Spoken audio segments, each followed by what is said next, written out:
Hello and welcome to our audience to our National Road Safety Partnership Program webinar, ANCAP.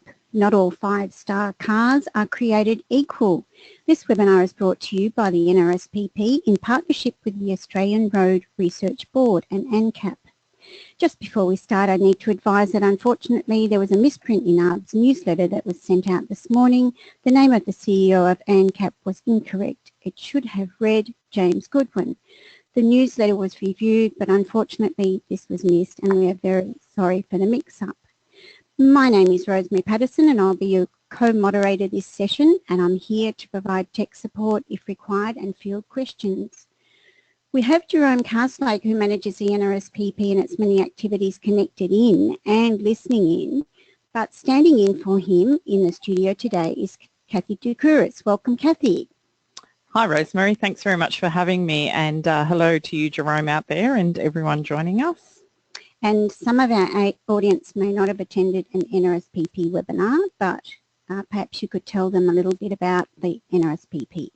Yes, thank you Rosemary. So the NRSPP has been established to provide a collaborative network for Australian businesses and organisations to help them create a positive road safety culture both internally and externally. Its aim is to help organisations of all sizes and across all sectors to share and build road safety initiatives specific to their own workplace and beyond. It is delivered by ARB and funded primarily by a government coalition and the Australian Road Research Board. The best place to go is to the NRSPP website. There's a broad range of tools like this webinar and case studies on there, which can help all organisations with their road safety culture. Awesome, awesome, Kathy. Thank you so much. Today's webinar will go for approximately 60 minutes with question time included, and we'll be recording the session and we'll share the recording on the conclusion of the webinar. We love to hear from our audience during the webinar, so please ask any questions or share any experiences. We have got a large group today, so if we don't get to everybody, we will respond by email. You can do this by typing into your questions box, and if you experience any technical glitches, please use the raise your hand function. Now it's my absolute pleasure to welcome James Goodwin, who is Chief Executive Officer of ANCAP. James is a former journalist and news presenter with a professional career in corporate affairs and government relations. He has a keen interest in consumer advocacy and education, particularly in the areas of transport and safety. And welcome, James. We are so lucky to have you presenting for us today. Good, thanks Rosemary. Thanks to everyone for joining us. I really appreciate your interest in wanting to know about ANCAP and wanting to make our roads a safer place for everyone. The presentation today really has three main elements. We want to tell you who we are and how we can help you do your job, make your job easier to do. Then I'll tell you about our testing regime and what we do now and our future requirements. And then lastly,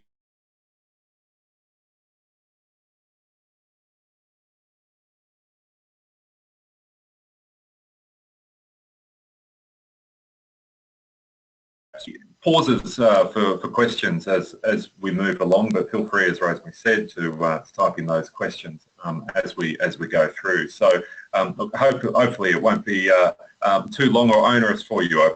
I know you're all busy people and appreciate your time and your interest in understanding this, and hopefully if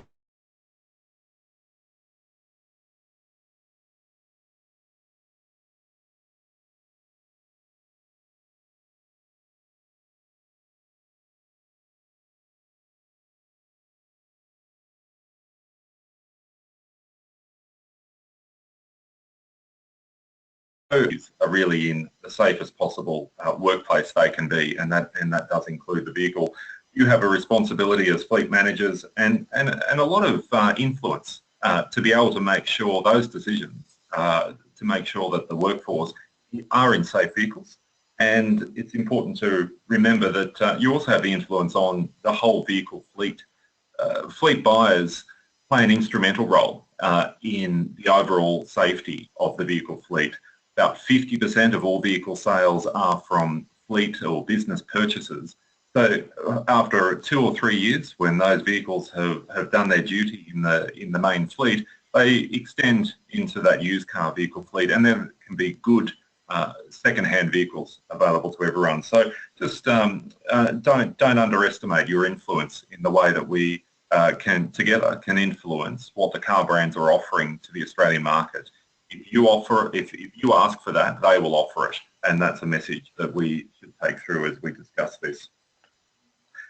So who are we? Most of you, I imagine, know who ANCAP is and what we do, but as a quick sort of reminder, we are certainly an independent organisation. We're not the regulator. We are an independent, not-for-profit organisation, really to provide consumer information, empowering consumers and empowering fleet buyers with information to know what vehicles to buy based on their safety rating. We rate vehicles between 0 and 5. It's been a long time since there's been a 0-star vehicle rated. Fortunately, most of the vehicles that we're rating at the moment tend to be 4 or 5 stars. But our aim is to eliminate road trauma, and we do that through the testing and the promotion of safer vehicle buying. We are above those Australian design rules. Every car that's on sale in Australia meets the requirements to be sold in Australia, but as we know, there are differences in the star ratings and the vehicles that are offered on sale. So every car that is sold is allowed to be sold, but not every vehicle is going to get those top marks from ANCAP. So we monitor the Australian design rules, but what we always try to do is make sure that we're going above and beyond that to push those boundaries. We are funded by 23 member organisations. They're on the screen there, and you'll probably recognise most of them. The state government and the motoring club in every state and territory are main contributors. We also have some insurance companies, and then we have some international affiliations with the FIA Foundation. The New Zealand government is also a proud member, and the New Zealand Motoring Club as well. So we do call ourselves Australasia, noting that we cover Australia and New Zealand. So you can see that I'd suggest everyone on here contributes to ANCAP in some way, either as a taxpayer or as a member of the motoring club. So I thank you for your support. Now it's probably a little bit early for questions, but happy to take any questions at the moment. But just to perhaps tell you where we're heading, that I'm about to start getting into a bit more of the fun stuff, what we do, crashing cars, or really the crash test dummies are the ones that do it. So explaining some of that, and that's where I'm sure some of the questions will come, and then moving on from that, talking about some of the more practicalities and operational elements, how we can make it easier for you, what to look for, and what are the sort of things to look for 2018 and beyond, when we start changing some of the ratings that we start doing. So unless there's any questions now, I think we'll get into some of that. One of the big questions we always get is, how do you select the cars? Really, we're selecting popular selling models. We want to make sure that those popular selling cars do have an ANCAP safety rating, because we know that's the car that they're the cars that people are buying, and they are the ones that people really need to compare, whether they're buying those popular selling categories. We want to know that there is an ANCAP rating for those.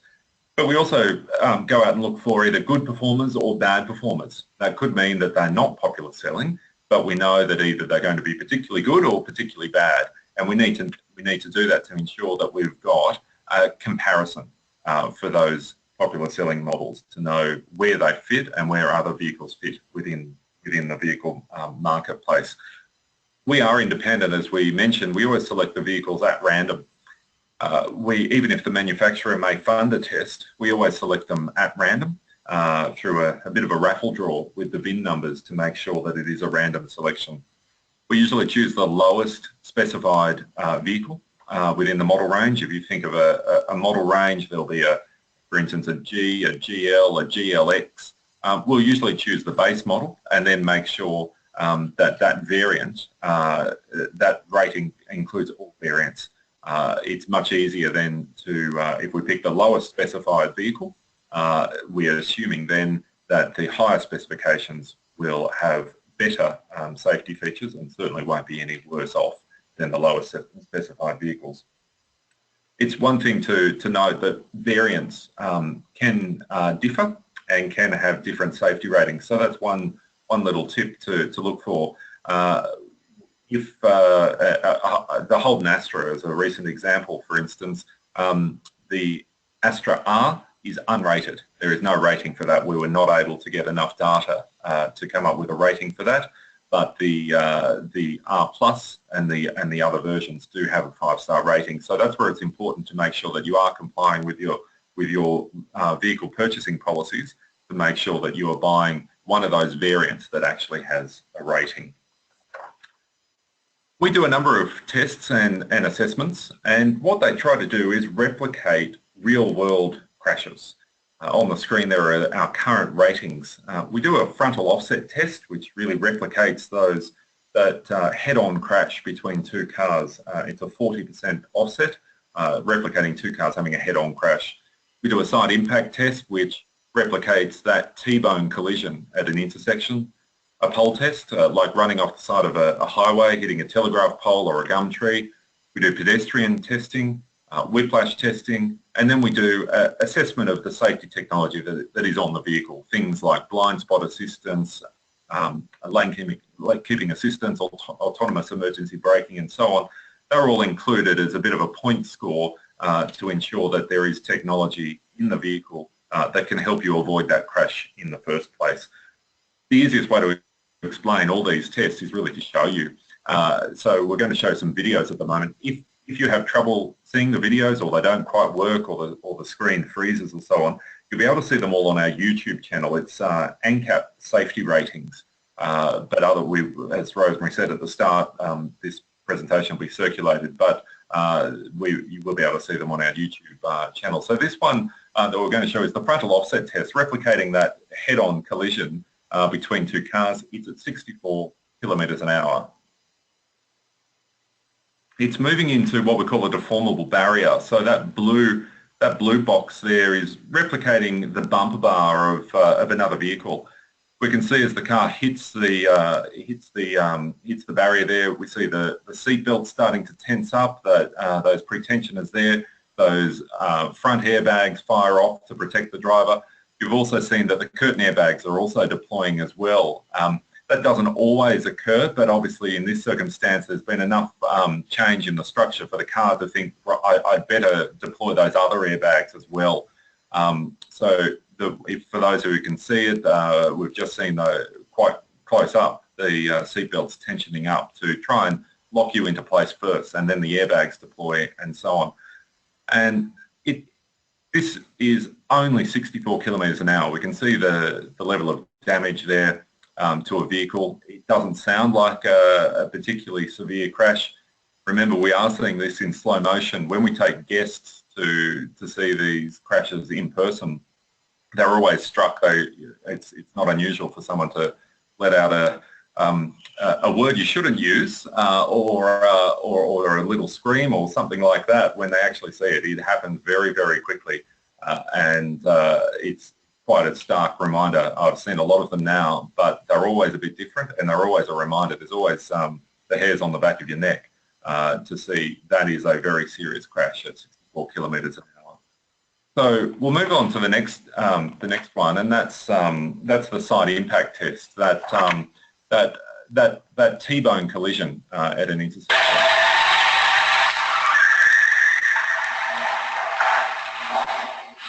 A bit more noise there, just to make it a bit more dramatic and to wake you up if you weren't listening. But that barrier there, that weighs 950 kilos. That's replicating another car coming in and hitting you. You can see here the side airbag is vital.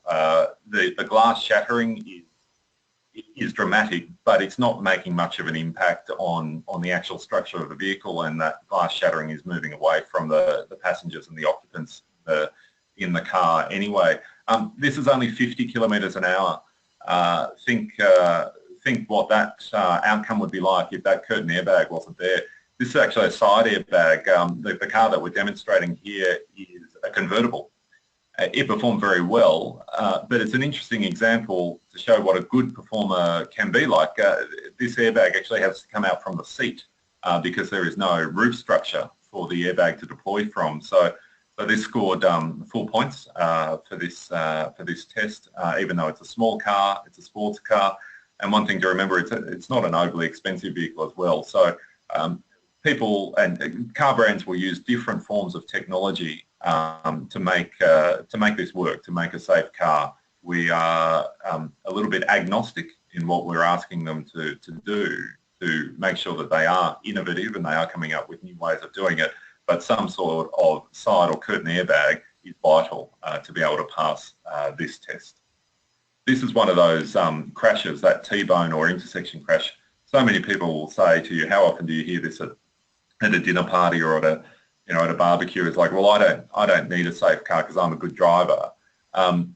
The other person on the road won't necessarily be a good driver, and that's where a curtain or a side airbag is vital. It's not likely to be you that causes that crash.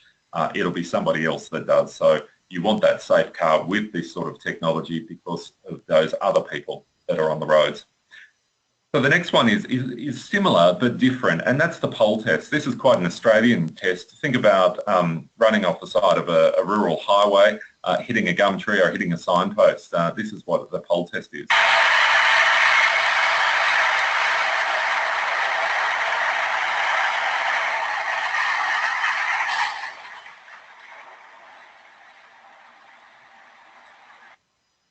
We've got a dual cab ute there, and they are one of the best performing segments in Australia at the moment in terms of improving their safety. Safety is not a luxury anymore. We've got 5-star rated vehicles in all vehicle categories, and we can see that this has performed very well. The pole test, as you can tell, is just harsher than the full side impact test.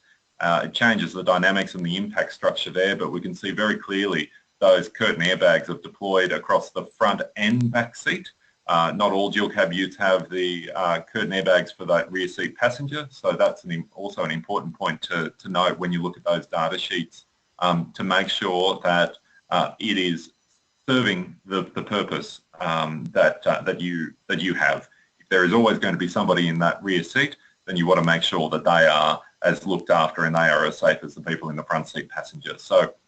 So here we can see the result at only 29 kilometres an hour. But this was a 5-star vehicle and a safe vehicle, and quite deliberately we're showing a light commercial vehicle to demonstrate that you shouldn't be compromising on safety no matter what sort of vehicle you're requiring to have. Move to the next test, and this is pedestrian testing. So a lot of people always ask, pedestrian testing, or they're quite confused why ANCAP that assess vehicles would also be making doing a rating and scoring the pedestrian assessment. Well, the reason we do is we understand that we're part of a broader road safety community. People do make mistakes, either as a driver or as a pedestrian, and we want to make sure that that mistake is not a fatal mistake, because you don't want to be killing a pedestrian, and that pedestrian, if you've made that mistake crossing the road, hopefully you don't want to be dying on the road either. So this is an example of pedestrian assessment. First video we're going to see is of a leg form hitting a bumper bar. So this piece of machinery, really, this mechanism here is replicating your leg and how it responds to the bumper bar of the vehicle. We're now looking at the upper leg and how that is responding to that higher edge of the bonnet. And then we're about to see the head and the way the head impacts on a vehicle. A little bit morbid, not something you want to think about, but the point here, we can see that the head form on the bonnet there, very important. There are some very hard elements underneath that bonnet, and vehicles are using newer technology now to create more of a buffer between those, the soft element of the actual bonnet and the hard elements underneath the bonnet, like the engine, the suspension struts, and so on. There's even one car in the market that has a pedestrian airbag. The Volvo V40 has a pedestrian airbag, but most vehicle manufacturers are moving to what we're calling pop-up bonnets. So when it detects a pedestrian is being struck, it actually pops up. So it gives probably between 5 and 10 centimetres, an extra buffer zone between the hard elements underneath the bonnet. The other test is whiplash assessment, and this is important. Those rear-ender crashes. We can see here the dummy moving as though the car stopped suddenly or has been hit behind. That's only at 16 kilometres an hour, and we can see how dramatic that is on a person's body. One of those, lots of people think that that headrest is a luxury feature. It's actually one of the best safety features that you've got there in your car to stop your head moving back too dramatically in case of a rear end or what we call that classic whiplash injury. So they're the main crashes and the crash tests that we can do. As I was trying to explain, they're laboratory crashes, but we want to make sure that we're replicating those real-world crashes as much as possible. So happy to take any questions at this point. That's obviously, as I mentioned, the best way to explain it is to see it, and if you weren't able to see those, say the videos, or if they weren't showing on your screen, then look up the YouTube channel, look up our website to see them. So happy to take any questions at this point. Terrific. Thanks very much, James. Yeah, amazing footage there. We do have a number of questions, so I hope you're ready. Okay, so you are probably covering this one a little bit later, but Stefan is interested to know about the legislation and licensing changes in the future. What influences does ANCAP have, and what are the chances of the ideas offered having actual regulation changes in Australia? Yeah, that's a good question. So we say we are complementary to licensing and regulation. So we monitor what's going on and we feed into what's happening in that space. The ANCAP board is made up of largely the state government agencies. So we're very connected to vehicle regulation and licensing.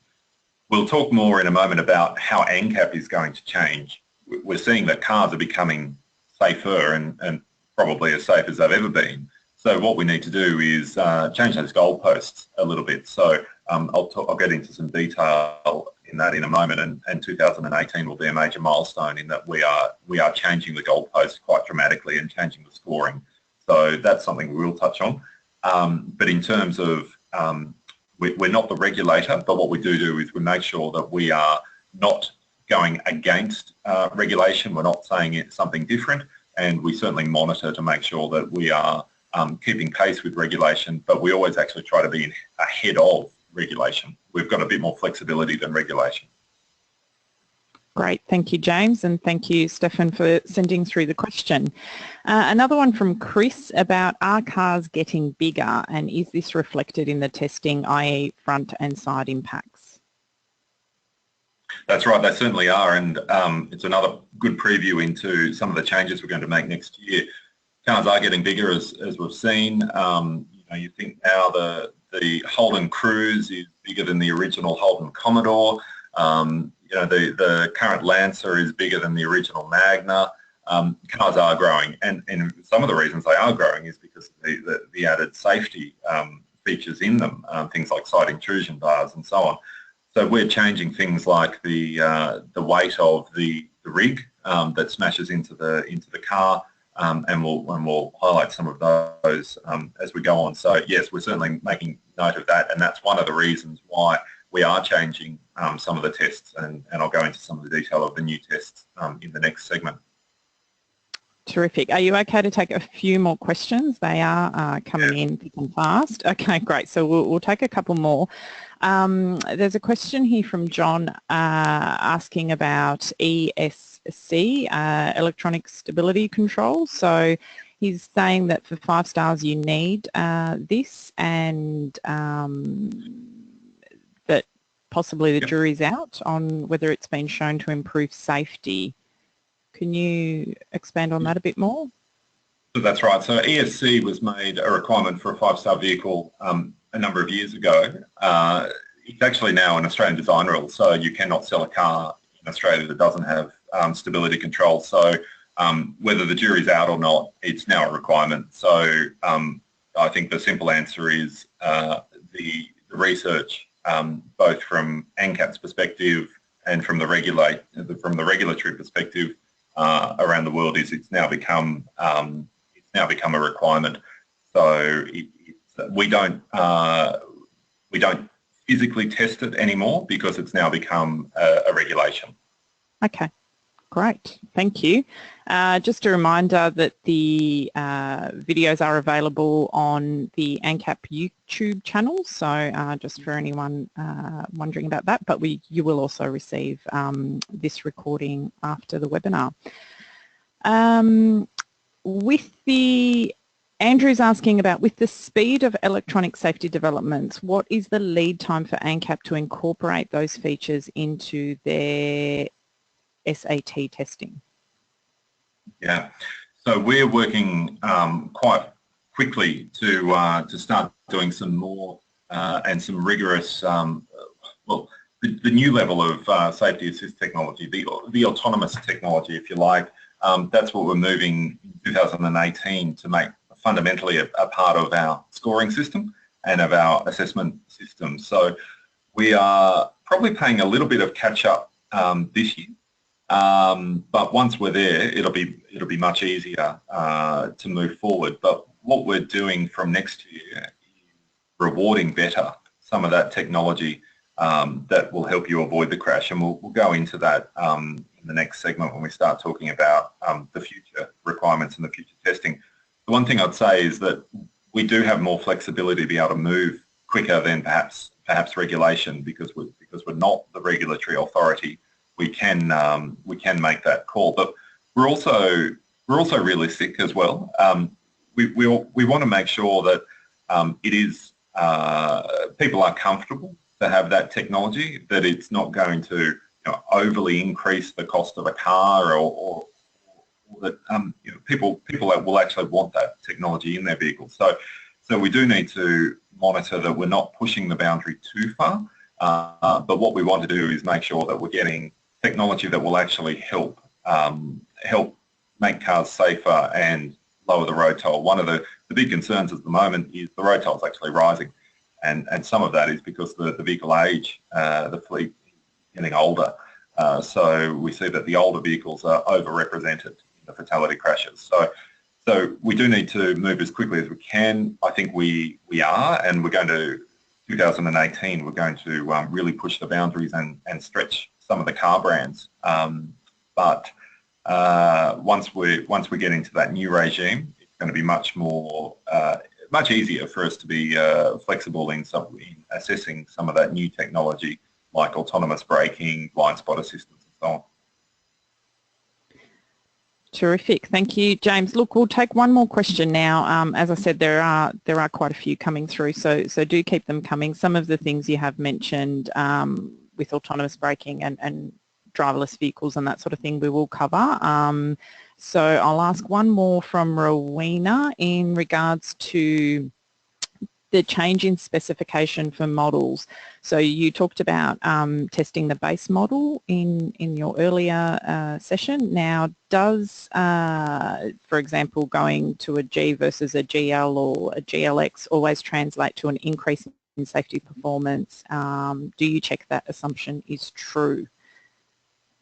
That's good. We always check that, and that's one of the things where you really need to look at that, perhaps a detailed data sheet, to make sure that the variant that you are after, one, has a rating. We try as much as possible to extend the ANCAP star rating across all variants, but you think about it, there can be lots of variables when you bring in. So a real example, let's look at a Volkswagen Golf. There's diesels, there's petrols, there's different sized diesel engines, there's different sized petrol engines, there's 3-door, 5-door, station wagon, sport models, there are convertible, there's not a convertible, but there could be, as an example. So you can see there are lots and lots of variants within the same car that is called a Volkswagen Golf. And then you've got the different luxury variants as well. So we do that work, and we try as much as possible to extend the ANCAP safety rating across all variants. But I'd just say, particularly if you are looking at one particular variant within the model, just make sure it does have the ANCAP safety rating applied to it. and make sure it is 5-star too. When you look at another random example, Toyota Land Cruiser 70 series. Some are 3-star and some are 5-star. So you just need to make sure that the variant that you're after is the safety rating that you're after. Terrific. Thank you very much, James. We'll let you carry on, and thank you to our audience who are very interested and asking lots of questions. So we'll have another pause for questions shortly. Yeah, that's good, and hopefully perhaps this next session and might actually cover some of the questions that I imagine are coming through. So what we're covering briefly in some of the questions there is the evolution of ANCAP, where we were and where we've come from. We're actually a relatively new concept. You know, it was established 25 years ago, and in terms of you know, car history, that's not a long time. So we do move reasonably quickly. You think that 25 years ago, the car brands resisted us. They didn't want us. They said that you can't just test one car. You've got to test 100 of them to get a reliable rating. All of those sorts of things. Move forward to today, where the car brands are coming to us and asking for an ANCAP rating. So I think we've dealt with a lot of that, perhaps that trust issue. We're recognised for our independence, but we also work with them as well to make sure that they can achieve as much as possible the requirements that we're hoping to achieve. So we do continually change the goalposts. There's some detail on the screen there, but really the main point is, as cars get safer, we change our scoring to change those goalposts and to keep the car brands on their toes. Again, a picture tells it much better. Let's look at this picture here of some random cars from 15 or 20 years ago. These are not bad cars. These are just the cars that we were driving 15 and 20 years ago. Let's look at some of the design and the engineering aspects here. So this is the test that we just saw, 64 kilometres an hour, replicating that car-to-car crash.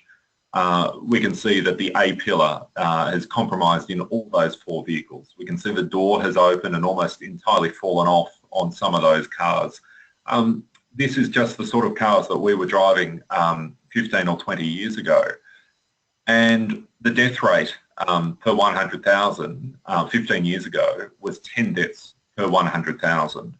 So let's take out the raw numbers. This is based on a population point, 10 deaths per 100,000 with those sorts of vehicles that we're driving.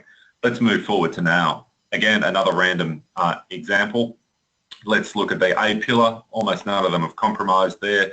We can now see curtain airbags. Even on that very agricultural Toyota Land Cruiser, it's now a 5-star vehicle. Even though it's quite an old design, they've managed to get to 5 stars. We're also seeing that those doors, you could almost open those doors as though you were getting into that car to drive to work. Also, the good example there of the light commercial vehicles. We've got, a Holden Colorado dual cab. We've got a Toyota Land Cruiser achieving good scores and protecting their occupants as much as they possibly can. Another interesting point is probably those vehicles on the screen probably cost exactly the same as their equivalents 20 years ago. So these improvements have occurred from the pressure from fleet buyers and the pressure from ANCAP as well. We're working together. These improvements have occurred without regulation for the most part.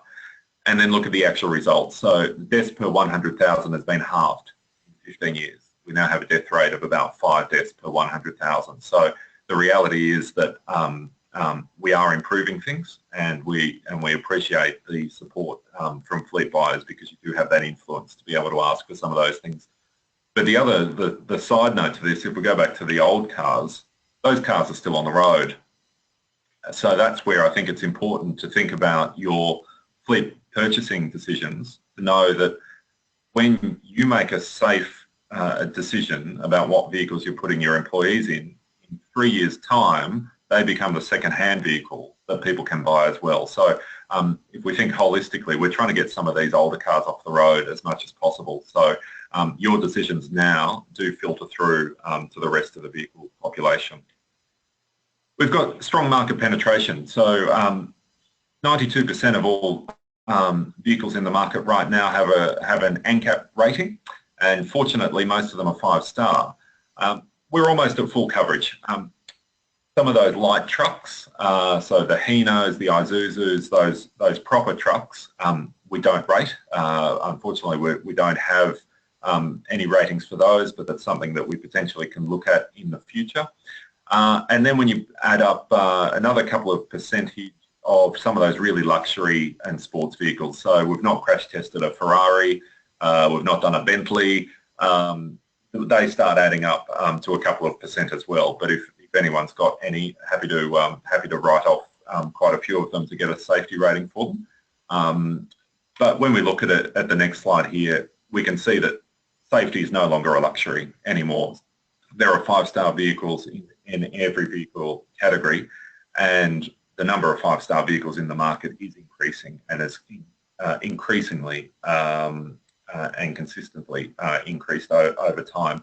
But that's why we know, as some of these questions are coming through, saying that that's why we actually have to change the goalposts again to keep them on their toes. Another stark reminder here, we've got two Mitsubishi Tritons on the screen there. Same car, 15 years apart, and look at the difference. But what we're seeing now is cars are structurally about as safe as they can be, for the most part. Now we need to start looking at some of those collision avoidance technologies. Let's try and stop people having crashes in the first place. And that's where the new testing regime, the new scoring regime is going to start rewarding that better than what we have in the past, whilst still maintaining the best structural integrity that we can. So there's another sort of pause moment here, happy to take questions, but I wonder if it's better to move on to the next bit, which is where we talk about the 2018 changes, and that's probably where most people's questions will be. So I might actually be able to cover those in the presentation and then have the questions, if that seems to make sense. Sounds good. James, carry on. Yeah, good. So most people, and I can tell from some of the questions, most people are aware things are changing. And the build up to that, we've seen that we've made changes every couple of years to make sure that we're meeting those real world crashes, we're monitoring real world crashes, we're monitoring things like the size of vehicles in the marketplace and so on. So we need to, again, change those goalposts. There's actually 9 ANCAPs around the world, all a little bit different. Australia is most aligned with Euro ANCAP and ASEAN ANCAP in the Southeast Asian regions. And that's mostly because that's where our vehicles are coming from. We've got a large percentage of vehicles coming from Europe or designed in Europe, and then we've also got a lot coming from the Asian marketplace. So the point with having so many ANCAPs though, is they are different, and they can have different scoring systems. But what we are doing is we are aligning with Europe, because we understand that Australia is going to be a full import market. We're getting many more vehicles from Europe. We're also trying to improve the global fleet. Too many times we're seeing differences in the cars that are offered in different regions. The car brands tell us every day it's a global car market. So we should have a global standard. We are. So what we're hoping then is we get a global car as well, and that we don't see any differences in the specifications moving forward. So we've talked about the current tests. What we're going to do though from 2018, we're going to change and improve some of those current tests, but then we're also going to introduce some new tests and some differences in the scoring as well. So we'll talk through some of those. So from January 18, the side impact test, that T-bone intersection type collision, that it's going to be a stronger and stiffer rig, a heavier rig that's going to be used, recognising that that the cars are getting heavier. The pole test is going to be faster, and it's also going to be at a different angle. So it's going to be at 75 degrees rather than the 90 degrees that it's been going in the past. That's recognising that real world reality that obviously the cars, when they hit that pole or hit that gum tree, are going in at an angle rather than straight on. So that's making it harder, for the car to pass, and also increasing the speed at which the car goes into the barrier. We are also going to start introducing a full width frontal test. So that is another car that we need to write off in the assessment, and that will be at 50 kilometres an hour. And as you'd understand, the way a car goes into a barrier front on and the way it reacts is likely to be different to the way it goes in side on or in an offset situation. So hopefully then we're just making it that little bit harder, that they can't just make a car to pass one particular test. That's really the reason for that. We're also, from 2018, going to start providing a score for child occupant protection. There's been lots of advances in the technology to keep those adult occupants in the front seats safe. We want to make things like seatbelt pretensioners, the curtain airbags and so on. We want to make sure that they are replicated in that second row seats as well. So a separate child occupant protection score will be introduced from 2018. But one of the big elements and the big change in the scoring system will be around the performance of the safety technology in the car. We're going to reward better the technology that will help you, help you be a better driver, but it will hopefully help you avoid having a crash in the first place. So that's really moving into some of the assistance type technologies, things like speed assistance, autonomous emergency braking, lane support systems. That's the sort of technology that we want to start seeing, and we're going to reward better from 2018. The main one I probably want to highlight is autonomous emergency braking. And one of the main reasons for highlighting that is it is actually going to be moved out of the safety assist box and into the adult occupant protection box. So what does that mean? That means that if a car doesn't have AEB City, the low speed AEB in 2018, it won't be a 5-star car. And for those that are not aware of AEB, we've got a demonstration here. The video really will speak for itself, but the driver in one of our test laboratories, this one in the UK, will start driving at a barrier. It's an inflatable car, just in case it doesn't work, but it's an inflatable car, and just watch, he's going to talk to the camera, and you'll see that the car actually intervenes. AEB either behind the windscreen or at the front of the vehicle, and they're lasers for low speed city, although radars and cameras for the higher speed interurban system. They're designed to work when maybe the driver isn't, and they can brake for the driver if he doesn't, to avoid the crash occurring in the first place. So for those that were able to see, you saw that driver deliberately was not looking at what was happening in front of him, and the car quite suddenly and dramatically stopped itself. It's quite a sudden brake, but that happened without any driver intervention, and you saw that it actually worked during the test there. It didn't collide. Even if it doesn't fully work or 100% work, it's going to slow that vehicle down. There'll also be some warnings and things like that to alert the driver as well. The other thing to point out in this video, that vehicle is a Ford Focus. This isn't an expensive vehicle. This is a $25,000 car that has that technology. So this is the sort of technology that we're going to make a requirement for 5-star vehicles come 2018. But it's also ones that you should start looking for now. If you're making some purchasing decisions now, start looking and start asking for this. The benefits are quite real. Our analysis with Euro ANCAP has shown that there's a 38% reduction in real-world rear-end crashes for vehicles fitted with this sort of technology. We've also seen that Euro ANCAP has estimated there'll be about a 27% reduction in fatality crashes. So the research here is quite real. We're also seeing some other research coming from the other end, that some of those brands that introduced this technology a few years ago, the Volvos, the Mercedes, the BMWs, they are actually not selling as many spare parts in terms of front and rear bumpers for cars fitted with that technology, and in countries where AEB is much more much more common. So we can see from that end as well that this actually has quite a lot of benefits. But the problem that we are seeing is that it's not very available in Australia. So out of the top 100 selling models in Australia, only 13 have AEB as standard, so 9% of sales.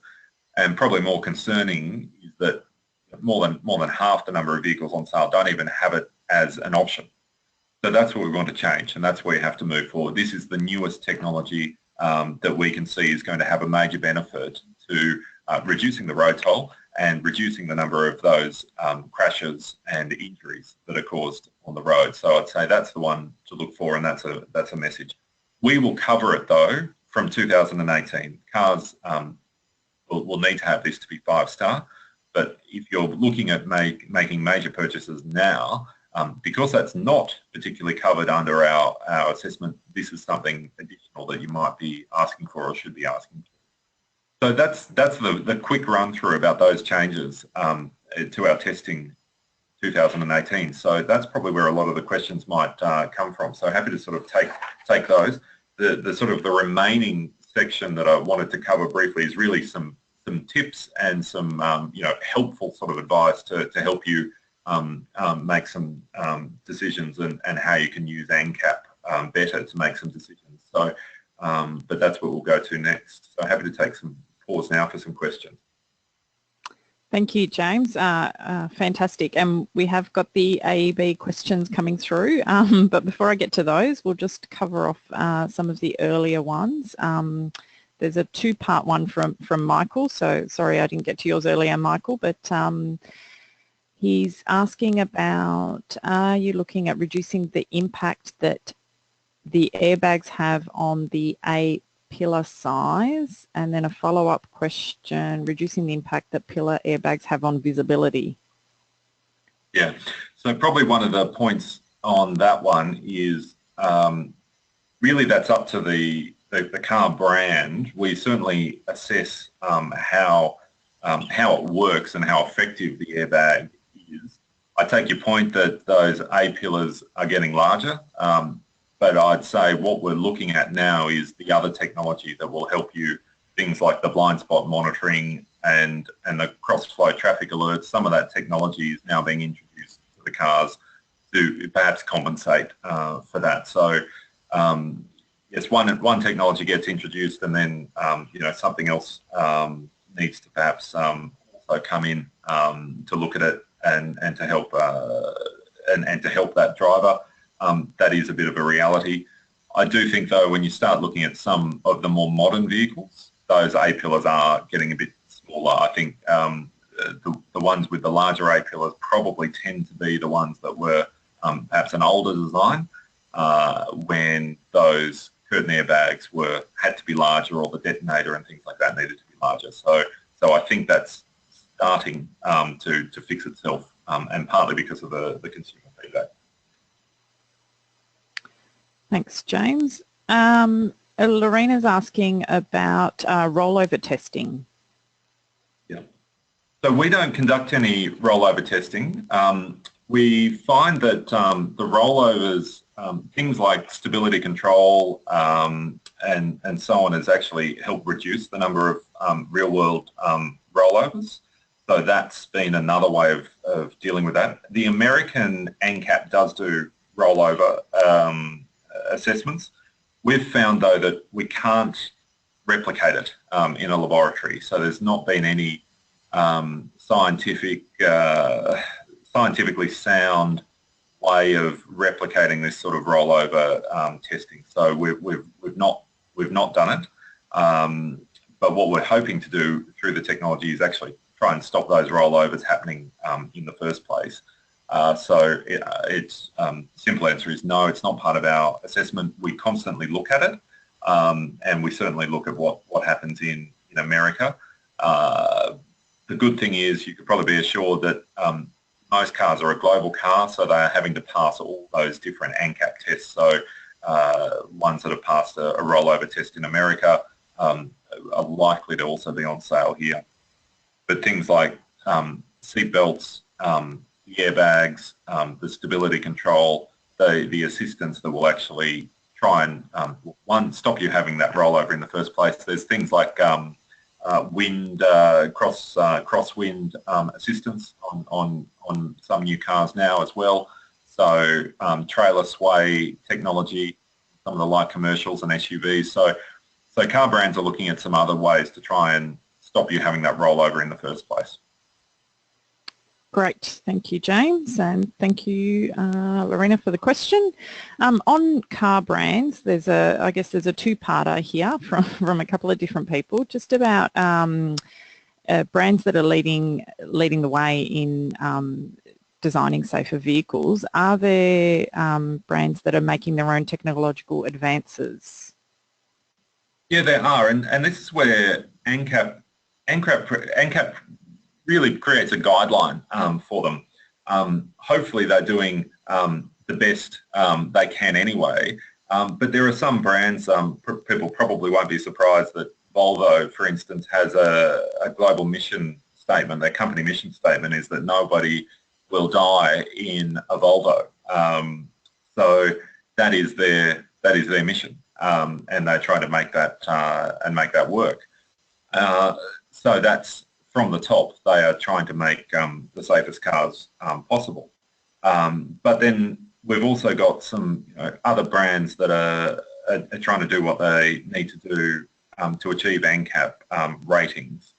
We are technology agnostic. That's really the point that we're trying to make. We don't want to stymie innovation. You look at things like the Subaru and their eyesight technology. What they have done there is they've bucked the trend. They're using perhaps a more camera-based system rather than a radar system. It's still doing the same thing, but they are doing a different approach to it. We also see some leaders in terms of introducing some of their technology, even if they didn't design it, and that's perhaps where there can be a bit of a difference. Mazda in Australia, for instance, has AEB on all their product lines. So they may not have invented the AEB, or they may not have been the leader or the first to do it, but what they are is they are one of the first in those mainstream brands to actually offer it, even on $16,000 cars. So I'd put them in a category of they're certainly leading, even if they've not necessarily come up with that technology. Sounds good. The what you spoke about, James, with regards to Subaru, is that for distracted drivers? Is that what that's trying to achieve? It's autonomous emergency braking is largely what it's based on, but it also assists with forward collision warning, lane keeping assistance. One level of AEB is what we call vulnerable road user. So it can actually detect pedestrians or a cyclist. So what we're trying to get is that low-level AEB, that's city driving, so up to about 30 kilometres an hour. Then there's the high-speed AEB that might work at the highway speed. But then the third element of AEB is vulnerable road user, and that's where not a lot of vehicles have that at the moment. But that's the next wave, to be able to start identifying that human being on the road, that cyclist, or just the practicality of it, that even that kangaroo, to be able to tell a kangaroo rather than a car will assist us in Australia with that sort of technology. Okay, that's perfect. That's led into a question from Rod asking, will the ANCAP requirement for AEB to get to a 5-star extend to pedestrian detection? It will, but not immediately. So the AEB City will be the requirement for 5-star come 2018. But then if the vehicle also has AEB vulnerable road user, then that could be included as part of their safety assistance scoring. So yes, it will, and it can, but it won't be a requirement in 2018. But it's certainly on the radar and will be extended to include that probably 2020. But what we want first is to have the AEB City. Many more vehicles, like we saw, great technology, but is it actually available? And what we're seeing is only 13 of the top 100 selling cars actually have it as standard. We really need to get that technology and people comfortable with that technology before we start moving to the next level of the AEB technology. So it's certainly on the radar, certainly planned, but the immediate step is AEB City. Okay, one more on AEB from Andrew. Are you seeing an early adoption of AEB by manufacturers in order to meet the 2018 rating? Yes, I think we are. They're aware of it. Our protocols are, the industry is well aware of the changes. So that's one thing that you don't need to be concerned about. We're not surprising anyone with this. And if I'm honest, I'd say that we're probably 12 months behind. Euro ANCAP introduced this 2 years or so ago. And what we're seeing is that too many manufacturers in Australia at the moment are actually de-specifying their vehicles for the Australian market.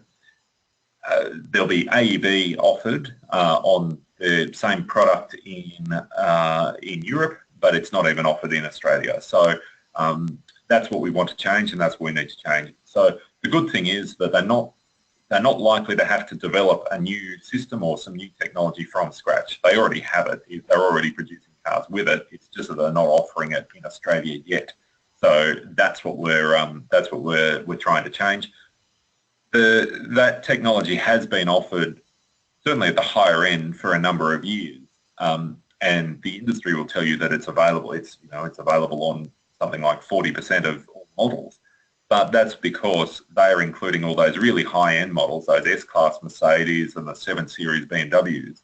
But when you actually look at the cars that people are buying in volume, that's where we worry that that technology is certainly not standard, but more concerningly, is not even available as an option for you to buy.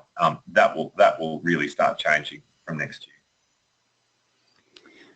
Awesome. Okay. So as we're getting close towards the end of our time, we might push through, James, and finish our last section. Yes. So look, this one's a little bit more practical, and really we're here to help you do your job, make it easy for you. You'll all be aware of the ANCAP logo. The 5-star, most of you, I'm assuming, have a 5-star vehicle buying policy. What you're probably maybe less aware of is the date stamp, and that's just where I want to spend 30 seconds on. Look at that date stamp. You can see it actually looks like a stamp applied, and that's the year that the vehicle was tested. What we're urging people to do now with more 5-star vehicles in the marketplace, just to slightly amend your fleet buying policy to buy the newest date stamp vehicle. So what we're suggesting is that people should look at buying a 5-star car with a date stamp no more than 3 years old.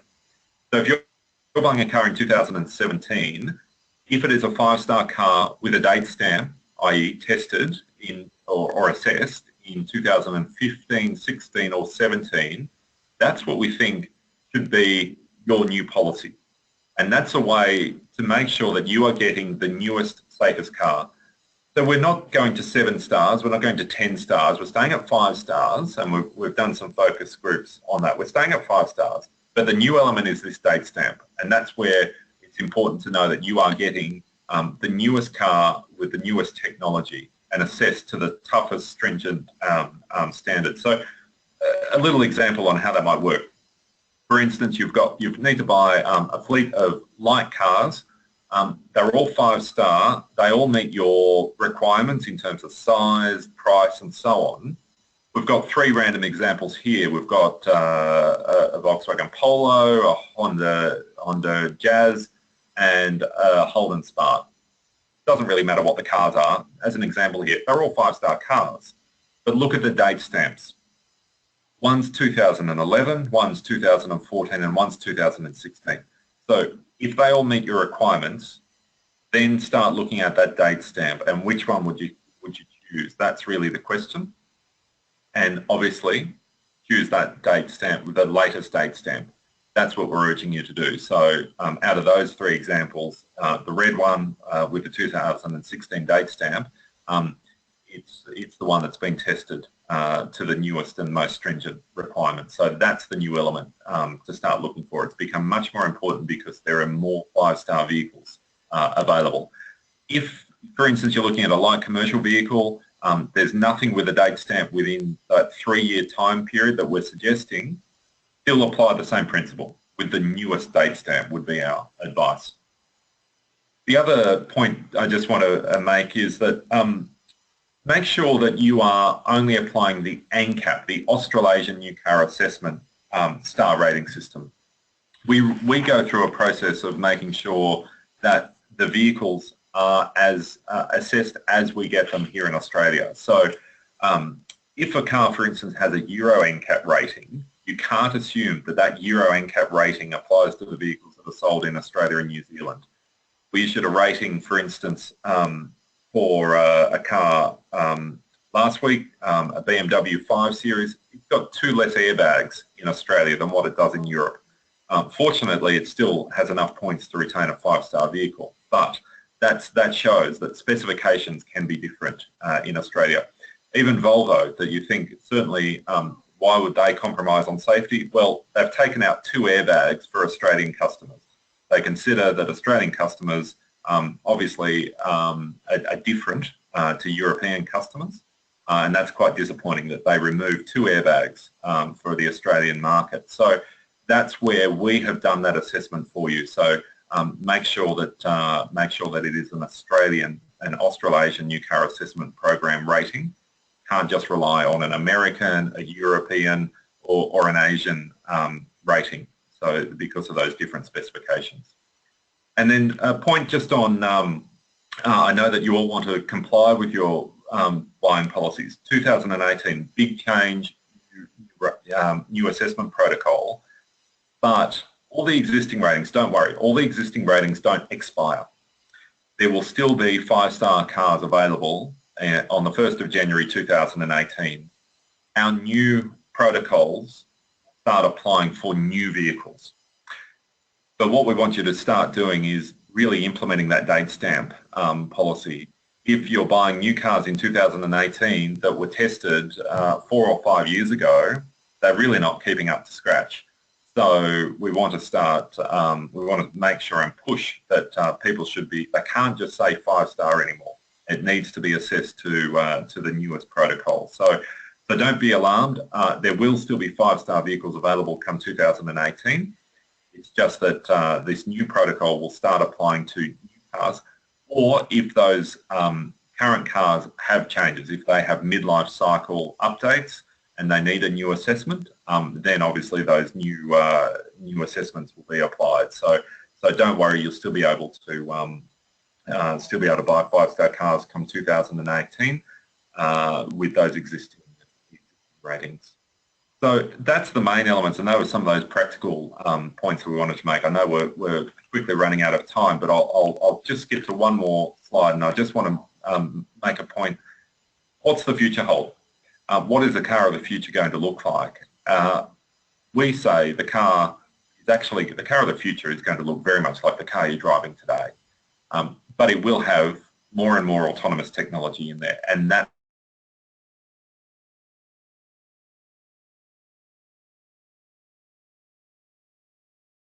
reliable autonomous technology that can help you be a better driver, and that's really where ANCAP's focus is. We need to test and assess that technology. We need to make sure consumers are confident to use that technology, and that's really where we'll be concentrating that, because hopefully in the future cars won't crash and we will be out of a job, but that will be a good day that cars no longer crash, and that's what we're looking for. So Rosemary, happy to I know we're quickly running out of time, but I'm happy to take any questions if we've still got any time for questions, but otherwise certainly I'm happy to pick these questions up at a later date if we need, or to email us. Yeah, that's awesome. Thank you. So yeah, we would like to take that option of emailing the questions to you and having you respond. We've had a very engaged audience, and thank you very much to the audience for all the interesting questions that came in. Kathy had a very busy time working through them all. So let's move through and finish up, James.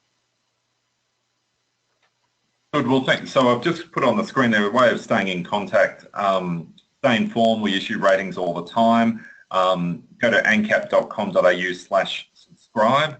They're not onerous. We won't be spamming you, but that way you're up to date with anything that comes through. In terms of if you've got any questions that we can't answer here because the webinar needs to end, then send them through to ANCAP@ancap.com.au. So ANCAP@ancap.com.au, and we'll review all those. Maybe if you just put in the heading, just so that we know that it's from the webinar, just type in webinar, and that way we'll be able to know and we'll be able to answer that. We've got engineers here who've been listening, and they'll be able to assist you as well. Awesome, and we'll also have a printout of what was typed in as a question, so I'll send them to you, James. Yes. Great. So let's move through then. Thank you so much for this webinar, which everyone should listen to, view. It's just been amazing, and thank you for making it so interesting, James. We'd like to thank the audience for the attendance today and the awesome questions, and if you could take 2 minutes to fill out the survey, we'd be very grateful.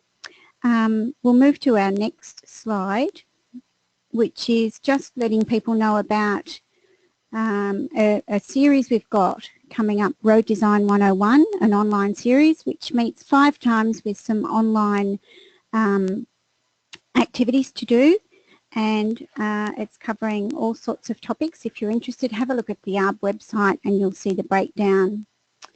And then to our final slide, which shows our audience the conference, which is we're very excited about, the 28th Australian Road Research Board International Conference in 2018, and it will be held in Brisbane and next April. So the conference theme is Next Generation Connectivity, and let us know if you're interested. Thank you. So thanks very much, audience. Thanks very much, James. It's been awesome. Thanks, everybody.